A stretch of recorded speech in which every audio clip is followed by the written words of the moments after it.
Film preservation is an ongoing effort to stop films of all formats from decaying.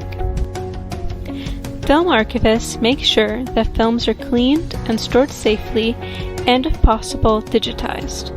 The final goal is to make sure that the film is accessible for viewing. This is often done by large institutions that have multiple film standards and resources to keep films in the best possible shape. But there are limits on how much material can be accepted into these traditional archives. There are issues with time, complications with ownership laws, and a limited space that make it difficult to save all films, including ones that are important to history. Orphaned films refer to any format of film that have no clear owner and are not being taken care of by any archive. These films are vulnerable to deterioration and eventually becoming unwatchable. This is a huge loss for history, and better plans must be made to save them.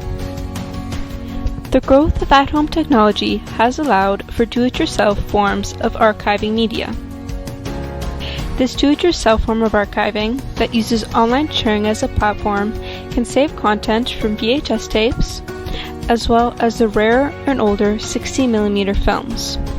I will be doing case studies on how do-it-yourself archivists find ways to archive media that has been neglected by larger traditional archives. Through these studies, I will be able to recommend the best standards that these do-it-yourself archives can follow to make sure that vulnerable media continues to be saved.